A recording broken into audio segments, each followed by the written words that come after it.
aspirants, welcome to my channel, The Editorial White, and today is 8th of July. And these are the topics we are going to discuss from the Hindu newspaper. First topic is fostering a commitment to stop maternal death. ये women's के related topic है. And second, rising seas, shifting lives, and a test of democratic values. ये GS3 में का important topic है. And women SMEs still struggle for credit despite schemes. ये economy में भी यूज़ हो सकता है, ये वुमेन के रिलेटेड है, ये GS3 में यूज़ हो सकता है, ये सोसाइटी में यूज़ हो सकता है. ये तीनों बहुत इंपॉर्टेंट टॉपिक्स हैं जो मैंने पिक किए आज के एडिटोरियल से. So let's start. So our first topic जो है वो है fostering a commitment to stop maternal death. तो ये न्यूज़पेपर का मैंने क्लिप अटैच कर दिया यहाँ पे, तो आप देख सकते हैं. और इसमें इम्पॉर्टेंट क्या चीज़ है, ये मैटरनल मॉर्टेलिटी डेथ, जो मैटरनल डेथ है उसके रिलेटेड बात की गई है. तो मैंने इसका सारा डाटा जो भी एडिटोरियल में गिवन था वो पूरा ही अटैच किया. कोई एक्स्ट्रा इन्फॉर्मेशन नहीं है, जो एडिटोरियल में दिया जाता है वही मैंने लिखा है. तो आप इसके नोट्स बना सकते हैं. जैसे मैटरनल मॉर्टेलिटी रेशो इंडिया में 2019 से 21 तक 97 डेथ पर 1 लाख लाइव बर्थ बताई गई हैं. WHO डेफिनेशन क्या है? WHO अगर एग्ज़ाम में कोई ऐसा मैटरनल डेथ के रिलेटेड कोई क्वेश्चन आता है तो आप ये WHO को कोट कर सकते हैं, इससे मार्क्स अच्छे मिलते हैं और एग्जामिनर को भी पता लगता है कि इसको आता है, अपने से डेफिनेशन नहीं बनाई हुई. तो W की डेफिनेशन क्या है? Maternal death is the death of a woman while pregnant or within 42 days of pregnancy termination from any cause related to or aggravated by pregnancy or its management. और maternal mortality ratio का trend क्या रहा है? ये decrease हुई है. जैसे 14-16 में 130 था, 15-17 में इससे डिक्रीज़ होके 130 से 122 आ गया, फिर 113, फिर 103, अब 97. 2019 से 21 तक मैटरनल जो डेथ रेशो थी वो कितनी थी? 97 थी. अब हम देखेंगे कौन कौन सी स्टेट्स जो हैं उसमें क्या क्या रेशो है. ये जो स्टेट है बिहार, झारखंड, मध्य प्रदेश, छत्तीसगढ़, उड़ीसा, राजस्थान, यूपी, उत्तराखंड, असम, इसको हम बोलते हैं एम्पावर्ड एक्शन ग्रुप. और इसमें असम की सबसे ज़्यादा मैटरनल मॉर्टेलिटी रेशो है, जिसमें असम में सबसे ज़्यादा डेथ होती हैं प्रेगनेंसी के दौरान. एंड सदर्न जो स्टेट्स हैं आंध्रा, तेलंगाना, कर्नाटका, केरला, उसमें केरला में लोवेस्ट है और कर्नाटका में हाईएस्ट है. कर्नाटका में नहीं, तमिलनाडु में हाईएस्ट है. अदर रिमेनिंग जो स्टेट्स बच गई उसमें महाराष्ट्र, पंजाब, हरियाणा, वेस्ट बंगाल, ये सब स्टेट्स को हमें ये पेपर में डाटा लिखना नहीं है, हम ये बता सकते हैं कि 3 कैटेगरी में डिवाइड किया गया है, एम्पावर्ड एक्शन ग्रुप, सदर्न और अदर्स में. की फैक्टर्स क्या है मैटरनल डेथ के? 3 डिले मॉडल. 3 वजह से डेथ्स होती हैं, मैटरनल डेथ जो है रेशो इंक्रीज होता है. क्या क्या है? फर्स्ट है delay in seeking care, lack of awareness, socio cultural barriers and financial constraints. Lack of awareness कैसे बोल सकते हैं कि लोगों को पता ही नहीं है कि किस टाइम पे कौन सी मेडिसिन ज़रूरत है एक प्रेग्नेंट औरत को, कब उसको हॉस्पिटल में कितने चेकअप होने चाहिए, कितने अल्ट्रासाउंड होने चाहिए. ये सब चीज़ें lack of knowledge, lack of awareness के कारण भी मैटरनली जो डेथ रेशो है वो बढ़ता है. Delay in reaching health facility, poor transportation, remote location, lack of emergency services. Third is delay in receiving adequate care at facility, shortage of specialist, blood equipment, timely intervention. अब इन सब चीज़ों को, ये चीज़ें क्यों हमारे पास नहीं हैं, इसमें क्या चैलेंजेस आ रहे हैं, वो चीज़ें हम देखेंगे. Only 5.9% of 5,149 community health centre qualify as FRUS. FRUS क्या है ये हम आगे देखेंगे.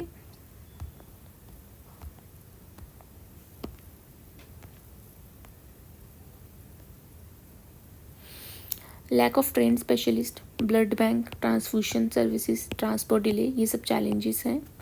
Week coordination in tribal and remote area. Other causes क्या हैं? Severe anaemia, specially in stunted और माल नरिश्ड जो जो पुअरली बैकग्राउंड से जो लोग आते हैं या जिनकी जल्दी शादियां करवा दी जाती हैं, वो लड़कियां अभी इतनी ज़्यादा नरिश्ड नहीं होती, इतनी ज़्यादा उनकी बॉडी स्ट्रॉन्ग नहीं होती कि वो एक बच्चे को बर्थ दे सके। तो उन लोगों में, उन लेडीज़ में ज़्यादा एनीमिया के चांसेस होते हैं। Obstructed labour, rupture uterus, unsafe abortions, ये सब चीज़ें भी इफ़ेक्ट करती हैं।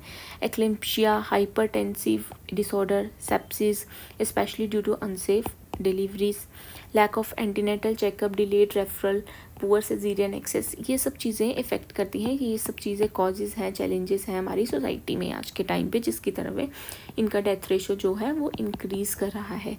अब सोशियो इकोनॉमिक फैक्टर में हम भी ध्यान में रखने हैं, क्योंकि ये भी इंपॉर्टेंट रोल प्ले करते हैं। अर्ली मैरिज हो जाना, repeated pregnancy, malnutrition and lack of contraception contribute to maternal death. अब जो एक केस स्टडी मैंने लिखी है यहाँ पे केरला मॉडल की, केरला क्योंकि हमने देखा कि केरला में, सदर्न पार्ट में केरला में सबसे ज़्यादा कम मैटरनल मॉर्टेलिटी रेशो है। वो क्यों है? क्योंकि Kerala confidential review of maternal, जो डॉक्टर वीपी पैली थे, उन्होंने क्या किया कि 19 हो गई है जो मैटरनल मॉर्टेलिटी रेशो है, वो जो कितना हो गई है, 19 हो गई है पर 1 लाख वुमेन जो बर्थ देती हैं, लाइफ बर्थ, उनमें 19 है।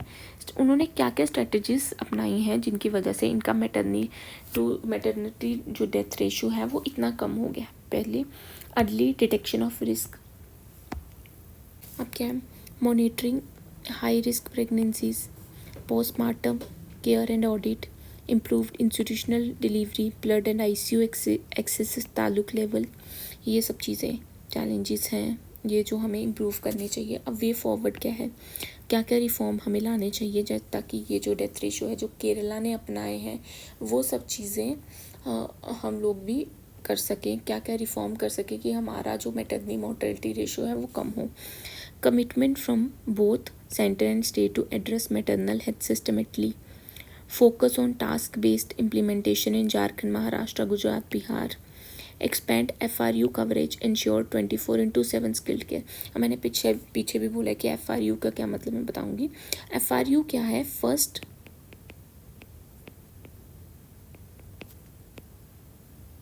Referral unit. First referral unit ये एक हेल्थ केयर फैसिलिटीज़ है, टिपिकली हम बोल सकते हैं कम्युनिटी हेल्थ सेंटर होते हैं, वो है जो एक इमरजेंसी में हमें सर्विस प्रोवाइड करते हैं, जैसे न्यू बॉर्न केयर, जैसे सिजेरियन सेक्शन, ब्लड ट्रांसफ्यूजन, ये सब क्रूशियल जो पार्ट है हेल्थ केयर सिस्टम का, ये इनके पास रूरल एरिया में प्रेजेंट हो, इसको बोलते हैं FRU। जैसे फर्स्ट एड होता है वैसे FRU जो आपको इमीडिएटली आपके पास होना चाहिए, आपके लोकेलिटी में या आपके एरिया में होना चाहिए, ताकि ब्लड लॉस ना हो या इमीडिएटली डिलीवरी सिजेरियन करना पड़े, वो फैसिलिटीज़ हों।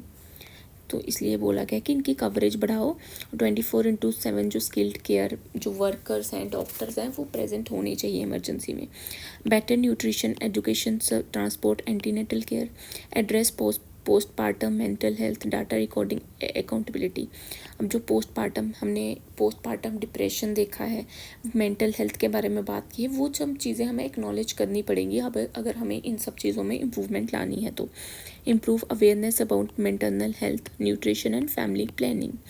अब ये जो टॉपिक हमने पढ़ा, ये हम कैसे कहाँ पे लिंक कर सकते हैं अपने GS के टॉपिक्स में।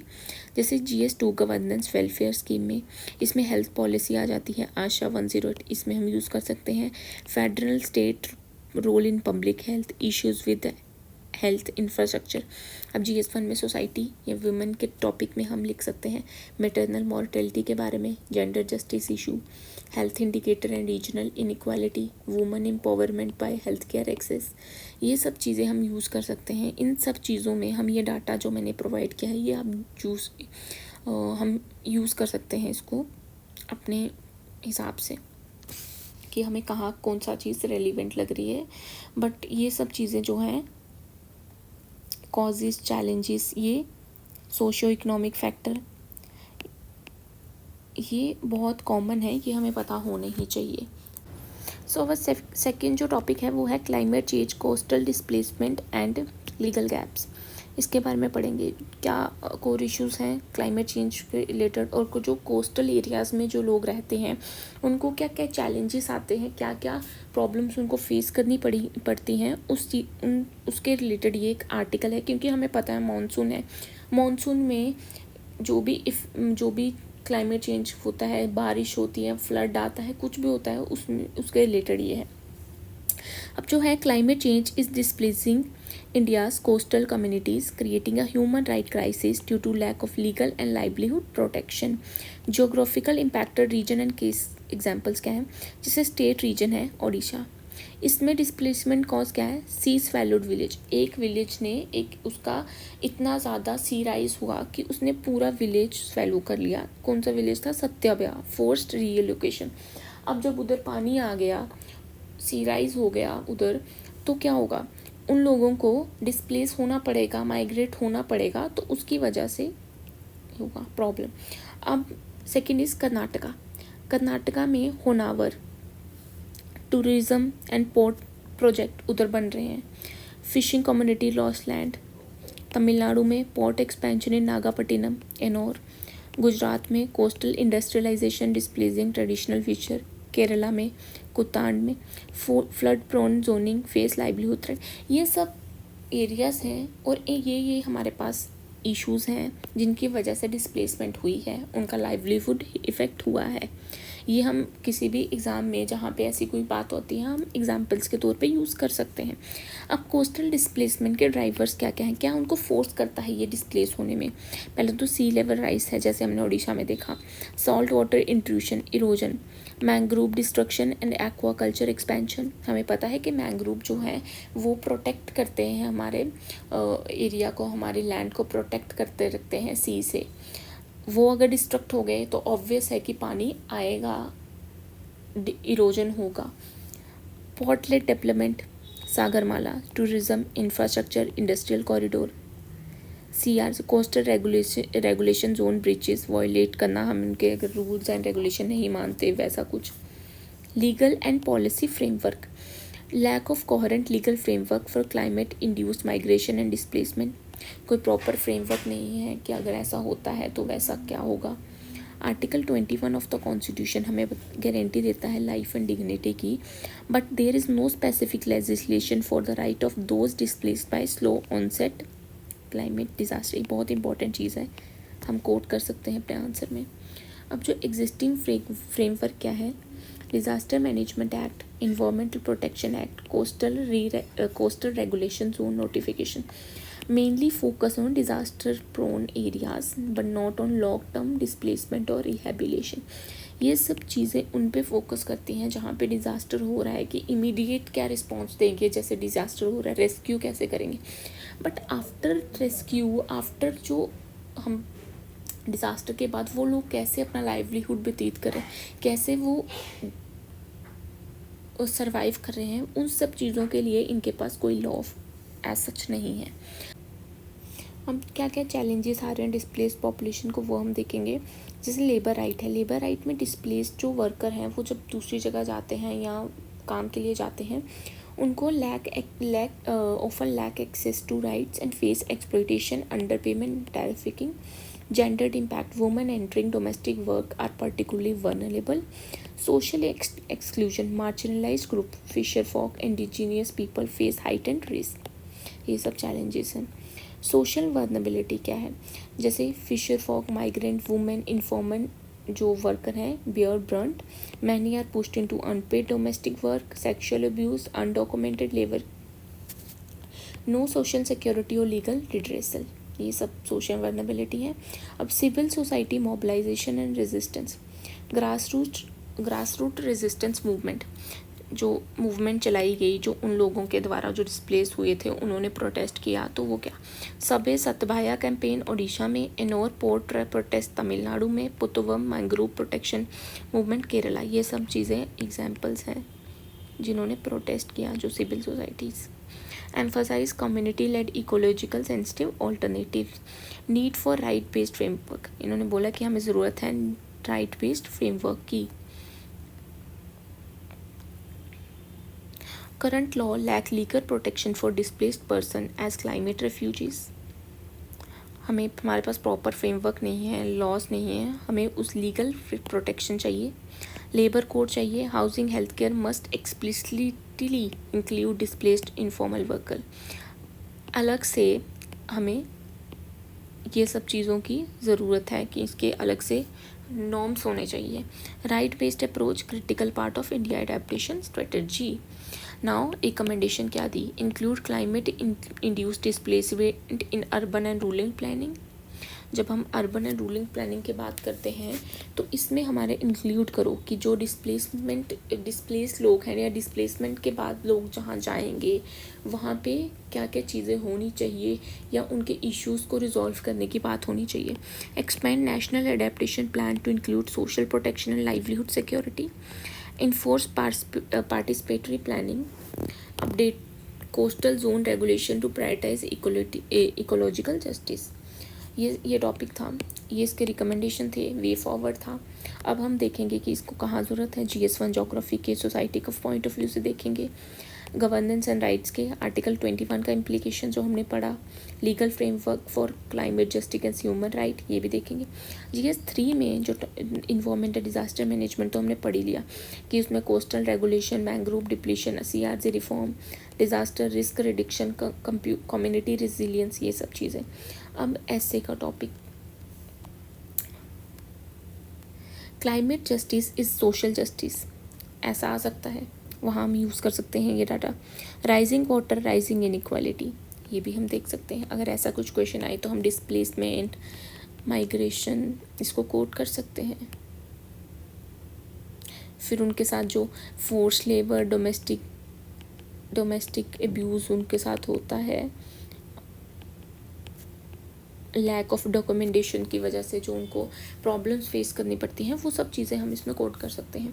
अब जो वैल्यू एडिशन डाटा है जो मेन, और ऐसे में हम क्या कर सकते हैं वो लिख सकते हैं कि displacement due to climate change is not just a geographical issue, it is a test of India's constitutional values of dignity, equality and class. ये हम कंक्लूजन भी एज अ कंक्लूजन भी यूज़ कर सकते हैं अपने मेंस में, अपने ऐसे के एंडिंग लाइन, ये सब चीज़ें हम यूज़ कर सकते हैं। तो जो हमारा थर्ड टॉपिक है, women MSME still struggle for credit despite schemes, ये हम देखेंगे कि ये है एक्चुअली में जो स्मॉल जो इंडस्ट्रीज़ हैं, MSMEs हैं, वहाँ पे वुमेन्स के साथ क्या भेदभाव हो रहा है, क्या डिस्क्रिमिनेशन हो रहा है, उनको क्रेडिट चैलेंजेस क्या क्या आ रहे हैं, पैसों में क्या चैलेंजेस आ रहे हैं, वो सब चीज़ों के रिलेटेड ये टॉपिक है। तो ये मैंने अलग से पॉइंट्स निकाल के इम्पॉर्टेंट जो पॉइंट हैं वो सारे लिख दिए हैं। तो ये देख सकते हैं कि पहले तो क्या है, इम्पोर्टेंस क्या है MSMEs की। Contribute 30% to GDP। हमारा जो होल इंडिया का GDP है उसमें MSMEs जो है वो 30%, बहुत बड़ा नंबर है, ये कंट्रीब्यूट करती है GDP। 2024 का डाटा है ये, अभी इन्होंने बोला है कि हम 35% तक पहुँच जाएंगे। Account for 70% of total employment in manufacturing sector. जो मैन्युफैक्चरिंग सेक्टर में जितने भी लोग एम्प्लॉय हैं उसका 70% MSMEs में है। Government scheme targeting MSMEs have gender specific focus but outcome remain unequal. Government focus करती है कि हम जेंडर स्पेसिफिक वुमेंस को ये अपॉर्चुनिटी दें, उनको ये वही सुविधा दें, बट स्टिल ये चीज़ें जो आउटकम है वो अनइक्वल है। अभी भी फीमेल्स के साथ डिस्क्रिमिनेशन होता है इस सेक्टर में, इस फील्ड में, तो वो हम देखेंगे। Status of women owned MSMEs। अब स्टेटस क्या है कि कितनी MSME है वैसी हैं जिसमें वुमेन्स ऑनर हैं, वुमेन्स एम्प्लॉयड हैं, वो उसका डाटा ये दिया गया कि MSME 20.5% जो MSMEs है, जैसे 100% है, 100 में से 20% MSMEs जो ऑन कौन करती हैं, विमेन करती हैं। एम्प्लॉयज़ 18.7% जो वुमेन्स जो एम्प्लॉयज़ हैं वो वुमेन हैं MSMEs में। इन्वेस्टमेंट कितना मिलता है वुमेन्स को, ओनली दिस परसेंट। टर्नओवर इतना है। Women own business are only approx 20% of MSMEs but face credit access barriers. उनको जो क्रेडिट है, जो हमें इन्वेस्टमेंट चाहिए होती है, उनको वो मिलने में डिफ़िकल्टी आती है। Low formal employment, informalisation of enterprises, क्योंकि उनके पास कोलेट्रल नहीं है या उनके पास डॉक्यूमेंटेशन नहीं है, इसलिए उनको फोर्सली कहाँ जाना पड़ता है, इनफॉर्मल सेक्टर में जाना पड़ता है। अभी अभी क्या है, ये क्रेडिट गैप जेंडर बेस्ड है। हम देखें क्रेडिट गैप क्या होता है कि जो आप एक्चुअल डिमांड कर रहे हो, एक्चुअल डिमांड जो कर रहे हो और जो एक्चुअल आपको मिल रहा है, ठीक है, उसमें जो डिफरेंस है उसको बोलते हैं क्रेडिट गैप। तो मेल का जो क्रेडिट गैप है वो अप्रोक्स 20% है और फीमेल का 60% है। इसका मतलब है अगर आप 100% डिमांड कर रहे हो और अगर आपको 80% मिल रहा है तो आपका क्रेडिट गैप कितना हुआ, 20%। और फीमेल्स में कितना है, 100% डिमांड कर रहे हैं, 40% मिल रहा है, तो अप्रोक्स 60%। तो आप खुद सोच लो कि कितना डिफरेंस है। देख, जो भी मैंने बोला कि क्रेडिट गैप क्या होता है, difference between credit demand and actual credit received. Women entrepreneur face 3x higher credit gap than man. हमने देखा 20 जो मेन का था अप्रोक्स और इंटू 3 60, ये कितना वुमेन का, ये क्रेडिट गैप फेस कर रही हैं वीमेन।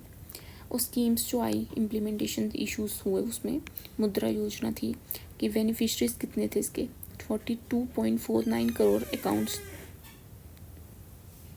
बेनिफिशरीज इसमें अकाउंट खोले गए मुद्रा योजना के अंतर्गत। Women account for 68% of section loan.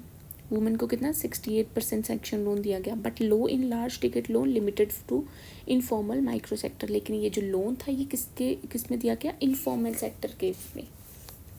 Many women face lack of collateral. Informal sector क्यों, क्योंकि बहुत सारी वुमेन्स हैं उनको क्रेडिट जो डिफ़िकल्टी वो क्यों फेस करनी पड़ती है, बिकॉज कोलेटरल नहीं है, उनके नाम पे ज़मीन नहीं है, प्रॉपर्टी नहीं है, इसलिए उनको फाइनेंशियल जो हेल्प लेने में दिक्कत आती है, जो इन्वेस्टमेंट चाहिए होती है वो उनको नहीं मिल पाती लैक ऑफ कोलेटरल की वजह से।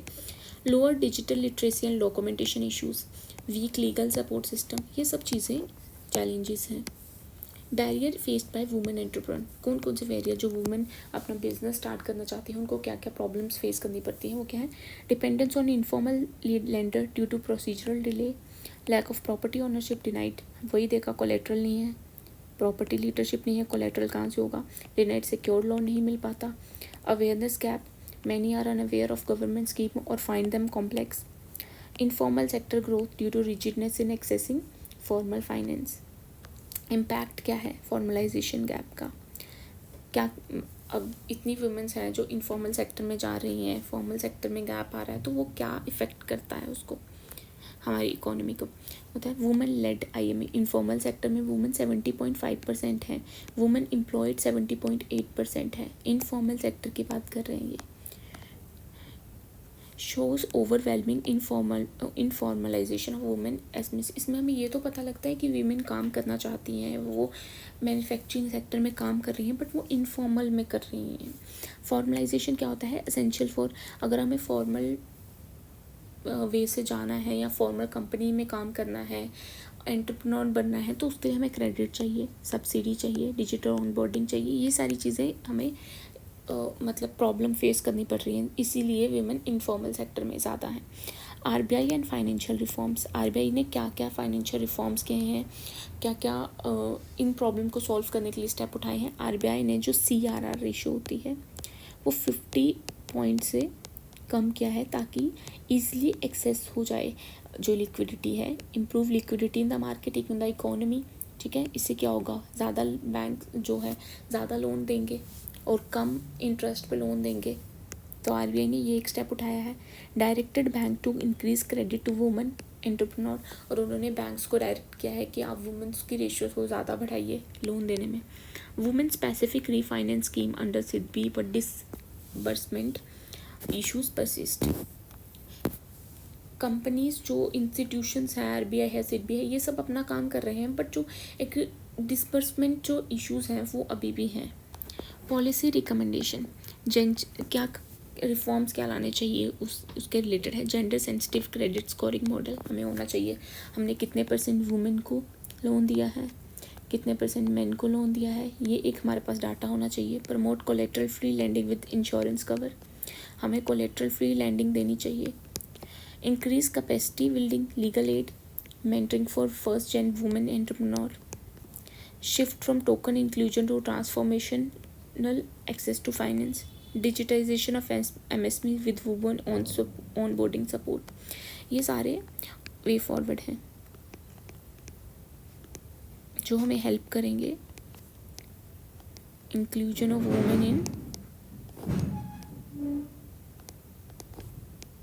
फॉर्मल सेक्टर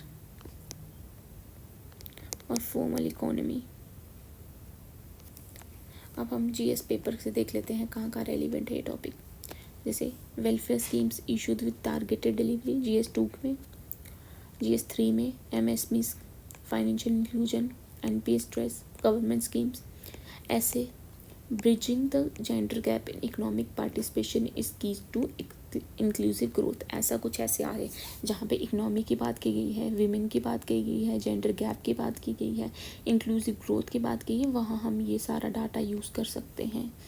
अब हम क्या एक स्पेशल जो लाइन हमने इसमें से उठाई वो क्या थी, वो जो हम एज अ कंक्लूजन यूज़ कर सकते हैं किसी भी ऐसे जीएस में। Women entrepreneur represent potential engine of inclusive economic growth yet face triple barrier, credit capacity and 3C। क्या? Credit capacity, collateral. ये क्या है? बैरियर है जो एक वुमेन फेस कर सकती है। ये एज अ फ्लो चार्ट भी हम अपने आंसर में यूज़ कर सकते हैं। इसका बहुत अच्छा इंप्रेशन पड़ता है एग्जामिनर पे। तो ये सब चीज़ें हम इसमें नोट डाउन कर सकते हैं। ये जो 3 आर्टिकल हमने पढ़े ये बहुत ज़्यादा इंपॉर्टेंट है हमारे मेंस के पॉइंट ऑफ व्यू से।